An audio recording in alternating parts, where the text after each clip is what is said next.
boa tarde.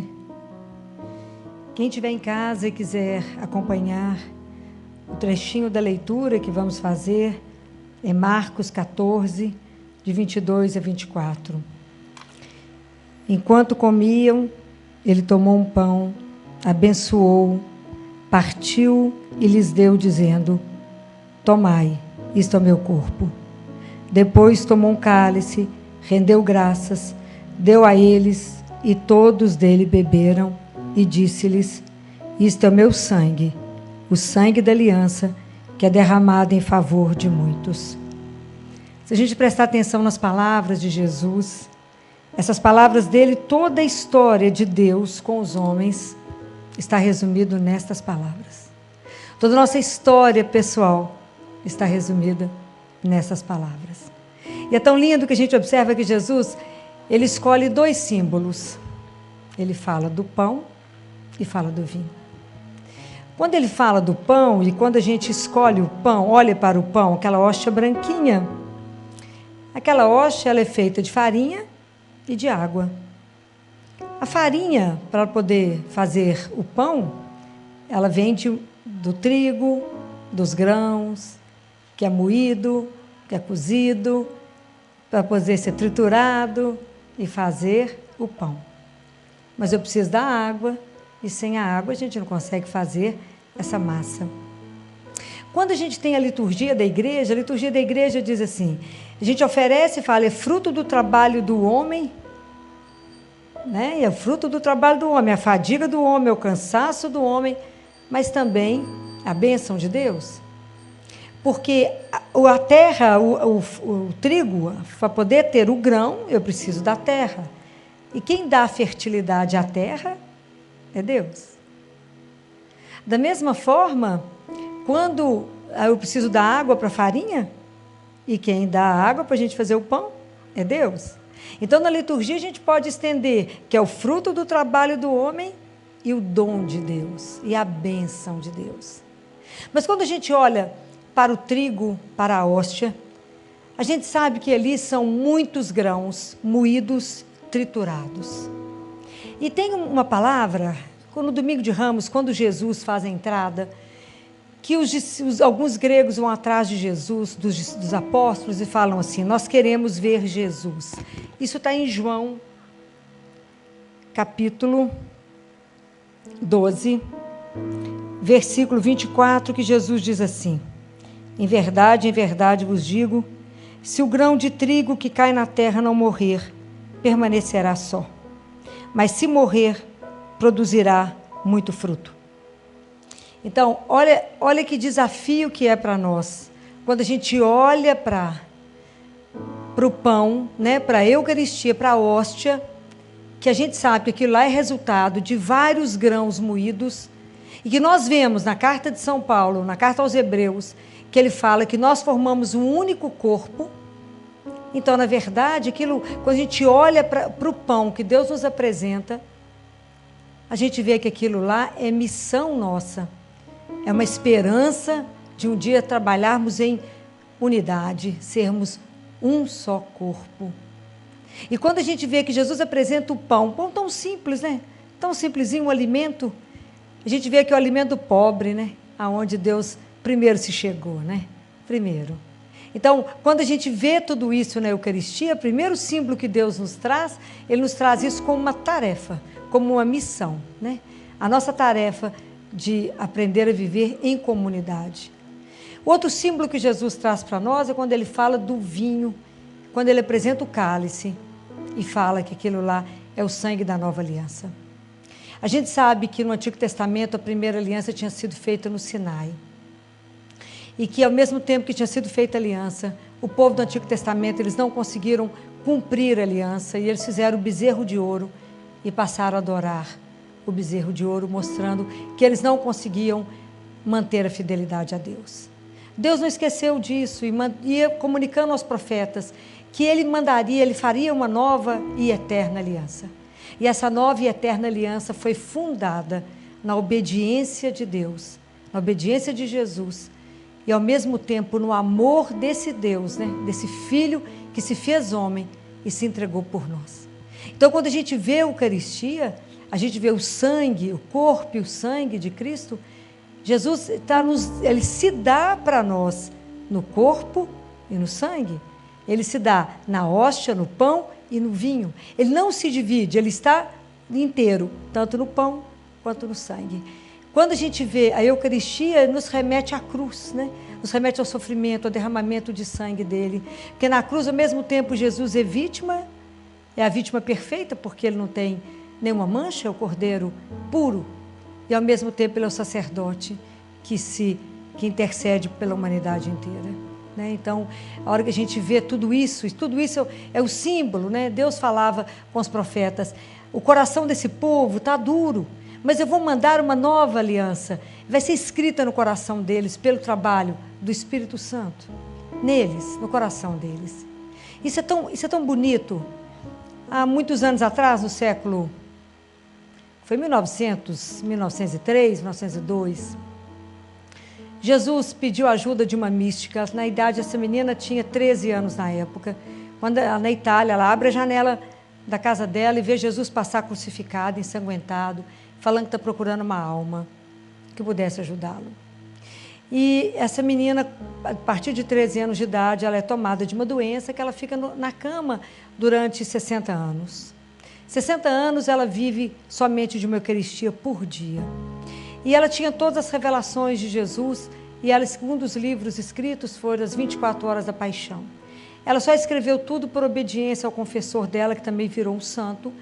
E quando o Papa Pio X leu, ele falou, esse livro é para ser lido de joelho.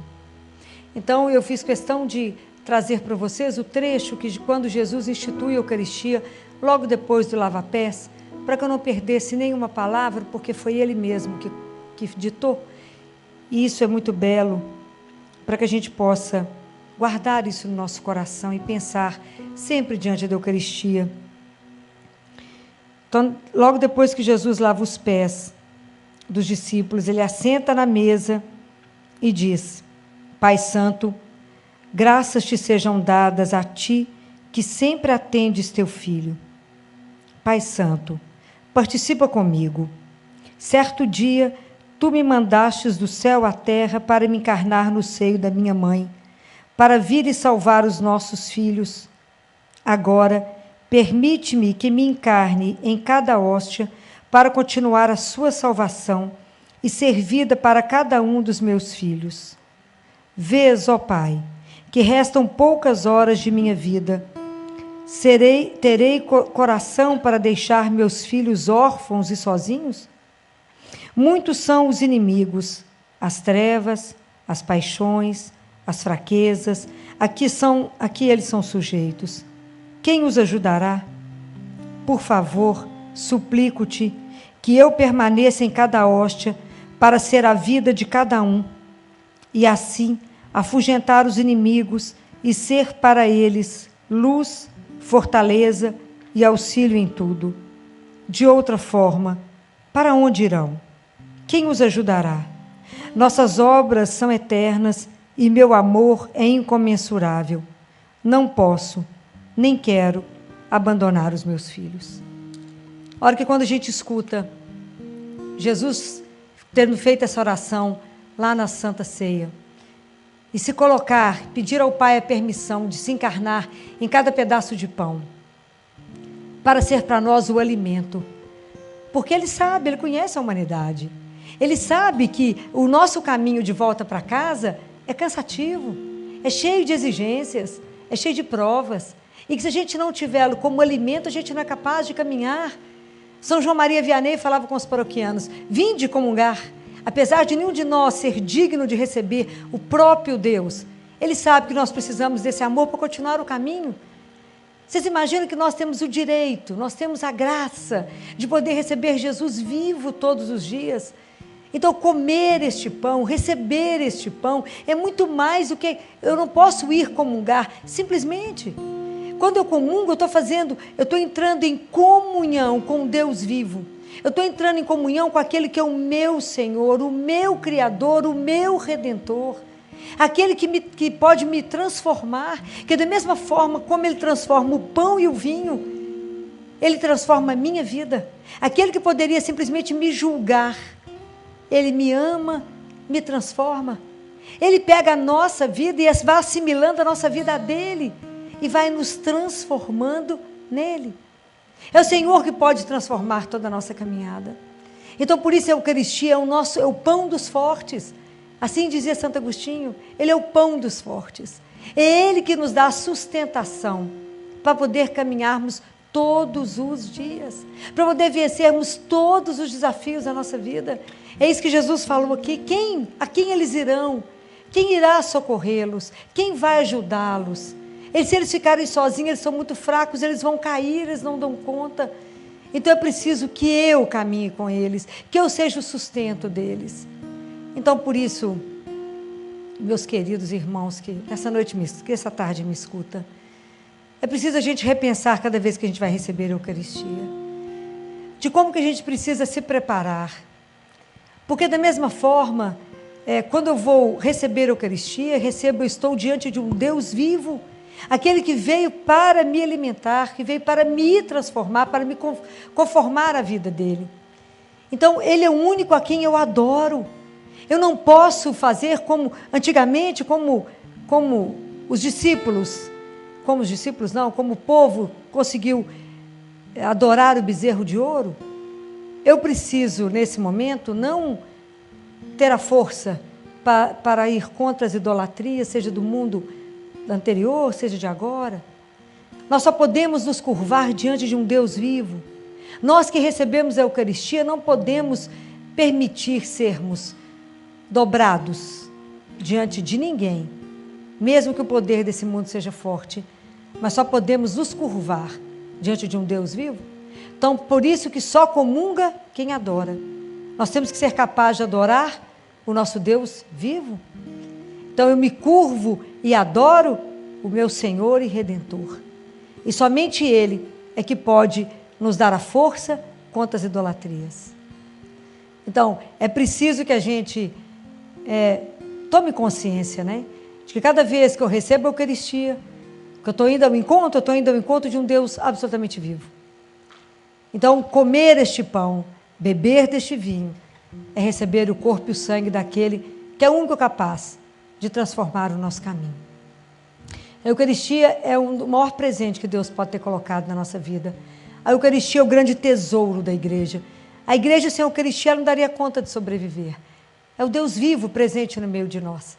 Eu gostaria que vocês lembrassem de uma coisa. O mesmo Jesus que fala, isto é o meu corpo, isto é o meu sangue, é o mesmo que vai dizer para nós, diante do nosso irmão, estive com fome e me deste de comer, tive sede e me deste de beber, estava nu e me cobristes. Então, comungar, receber o Cristo vivo, nos chama para uma responsabilidade de uma missão com o irmão. Nós temos uma missão. A Eucaristia é alimento para nós, Ele nos transforma, mas nos coloca em marcha. A Eucaristia não nos deixa paralisado, a Eucaristia nos coloca a caminho. Deus não nos deixa paralisado pelo nosso egoísmo, pelo nosso pecado. Ele nos transforma, Ele nos coloca em movimento.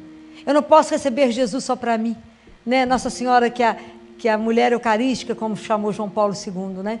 Que ela nos ajude cada vez mais em cada Eucaristia, nos abrir para esse Deus vivo e permitir que Jesus possa ir nos transformando, porque Ele bate a nossa porta do coração todos os dias e fala, Ele quer entrar, quer ceiar, quer ficar conosco, quer transformar, quer ser nosso amigo, quer nos ensinar a ser homens, quer nos ensinar a ser filhos de Deus, quer nos ensinar a caminhar com a dignidade de filho, mas com compromisso, porque se eu comunguei, eu tenho um compromisso de amor. Havia um santo que dizia que quando a gente comungava, a gente parecia um dragão, porque a gente tinha o fogo do Espírito que podia consumir, sem estragar ninguém, sem queimar ninguém, mas a gente podia transformar o outro pelo poder do Espírito Santo. Então é preciso que a gente repense nesse tesouro que nos foi dado, esse Deus que se imolou por nós, que é o sangue dele derramado para a nossa salvação. E um Deus que continua se fazendo, Ele está sempre caminhando conosco. Porque não adianta eu simplesmente caminhar se eu não sei para onde eu vou, se eu não tenho direção. Quem pode nos dar a direção é Jesus. Não adianta eu querer fazer progresso na vida se eu não tenho meta e se isso não está guiado pelos valores de Deus. Porque mesmo Deus se fez caminho para nós, Ele é tão bonito, porque apesar de Jesus, de Deus ter nos feito livres, Ele não nos deixou sozinhos. E Ele caminha conosco, porque Ele se fez caminho e nos mostra o caminho, nos mostra a direção, nos dá a direção, é para cá, é para ali, para a direita ou para a esquerda. Ele nos mostra para onde nós vamos, para onde caminhar. Então nós não podemos estar perdidos se nós temos Jesus. Ele é a nossa força, Ele é o nosso sustento, é Ele que nos põe de pé, Ele que tira de nós todo abatimento, Ele que tira toda fraqueza, Ele que cada vez que a gente comunga, que a gente chega arrastando, a gente sai andando firme, porque é Deus em nós, que nos sustenta, que transforma a nossa vida, que nos dá coragem para caminhar, para continuar apesar das dificuldades todas, porque é Ele mesmo que caminha conosco. É Deus mesmo que quer fazer parte da nossa história. Então, não existe um tesouro maior, uma riqueza maior do que a Eucaristia na nossa vida. Não há. Há o dia que acreditarmos de verdade que nesse pão está Jesus vivo. Ah, esse dia, porque eu vou começar a fazer também adoração, e a adoração será a extensão dessa liturgia. É na adoração que eu vou me enchendo de outras coisas. Eu vou me enchendo da paz do Senhor, do amor, da esperança. Quando eu estou ali diante de Deus vivo, e é só diante dele eu torno a dizer que você há de se dobrar neste mundo. Por maior pressão que você viva, aprenda a viver, estar somente de joelho diante de um só. É a única pessoa que a gente se curva nesse mundo, é diante do poder de Deus. A gente não precisa ver. Os nossos olhos não são fechados para poder ver, é muito mistério. A gente não conseguiria enxergar. Mas Deus está ali, e é Ele que nos vê. Então a gente vai fazer esse caminho, eu espero que a gente tenha podido meditar esses pequenos momentos agora, sobre Jesus ter escolhido o pão e escolhido o vinho. Que a gente possa entender que Deus é tudo simples, né? Tudo que Ele fez é tão simples. Que é sangue da nova e eterna aliança. Que cada vez que a gente comungar, a gente entenda isso, né? Que tudo isso fundado na obediência de um Deus e no amor infinito dEle, que Ele nos conceda a graça da gente responder com fidelidade a esse amor. Que a gente jamais seja infiel a esse Deus. Mas que a gente, pelo trabalho do Espírito Santo no nosso coração, pelas graças que Nossa Senhora há de nos ajudar, a gente seja cada vez mais fiel a Deus. E que a gente responda com um compromisso com a nossa vida, vivendo e testemunhando que Deus está vivo. Então, quando eu comungo, estou entrando em contato com Deus vivo. Porque Deus é relação, Ele permite uma relação nossa com Ele. Então, quando eu comungo, é a minha vida, sou eu entrando em encontro com um Deus que é vivo. Aquele que é o meu amor, meu Redentor e meu Senhor, meu Criador. E é Ele que é capaz de transformar tudo em nós. Então vamos pensar sobre tudo isso, né? Que presente imenso que Deus nos dá. Que presente que Ele nos concede todos os dias. Então olha a humildade de um Deus que desceu, e na hora, né, da ceia, onde Ele vai estar com os discípulos dele, Ele pede ao Pai a permissão de se encarnar em cada pedaço de pão para nos acompanhar. E Ele fala, eu não tenho coragem de ir embora e de deixá-los sozinhos. É amor demais de um Deus. É amor demais. É para pensarmos. Será que somente esse amor de Deus basta? Será que eu estou procurando esse amor aonde? Aonde não vai vir para mim. Hoje é dia de São Bento. E São Bento foi aquele que viveu somente do amor de Deus. Ele sabia que somente o amor de Deus bastava. A gente precisa aprender isto. O amor de Deus nos basta. Se a gente tem Deus, temos tudo. Poder conviver e ter uma relação próxima com esse Deus que nos tira da nossa paralisia, que nos põe de pé, que vai perdoando os nossos pecados, vai nos empurrando, dando força e coragem para cada dia. Que presente! Como poderemos pagar esse Deus? Tanto amor, tanto cuidado. Não vamos desperdiçar isso. Vamos pedir a Deus que depois que passar essa pandemia, se a gente tiver a oportunidade de viver e de experimentar a Eucaristia todos os dias, que Ele nos dê a graça de comungarmos todos os dias da nossa vida, porque esse é um grande presente que Deus nos concede. E para encerrar, eu quero terminar com uma oração de Bento XVI, que diz assim para nós: e guia-nos pelos caminhos da nossa história. Mostra sempre de novo à igreja, aos seus pastores, o caminho justo. Olha para a humanidade que sofre, que vagueia insegura entre tantas interrogações. Olha para a fome física e psíquica que atormenta. Concede aos homens pão para o corpo e para a alma.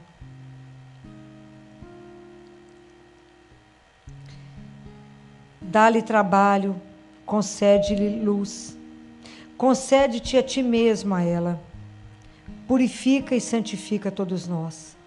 Faz-nos compreender que só mediante a participação na tua paixão, mediante o sim à cruz, a renúncia, as purificações que nos impões, a nossa vida pode amadurecer e alcançar o seu verdadeiro cumprimento. Reúne-nos de todos os confins da terra. Une a tua igreja. Une a tua humanidade dilacerada. Concede-nos, Senhor, a tua salvação. Amém. Que nós possamos, nessa tarde, nesses 3 dias que a igreja, através do Padre Alexandre, nos permite meditar, que a gente possa meditar um pouco mais nesse mistério da Eucaristia, que nos remete na paixão e morte do Senhor. Porque todo esse fruto só foi possível porque o grão de trigo morreu e ressuscitou. O Senhor morreu para nos dar a vida. E Ele nos dá a vida todos os dias. Vamos pedir a Ele, né? Que nos conceda essa graça de amor à Eucaristia. Que Ele nos ajude a sempre nos prepararmos mais através do sacramento da confissão, para que a gente possa ser menos indigno de participar da ceia, menos indignos de receber o Cristo, mas é porque nós temos a consciência que precisamos desse amor incondicional para continuarmos a viver. A nossa peregrinação é longa, o caminho às vezes é desafiante. Sem o poder e sem o amor de Deus que nos sustenta, que nos coloca de pé, não somos capazes de voltar para casa. Mas que Ele nos abençoe, nos guarde e sempre, sempre nos dê a graça de participarmos da Eucaristia a cada dia. Que Deus abençoe a você nesse momento, na sua casa, e que a gente possa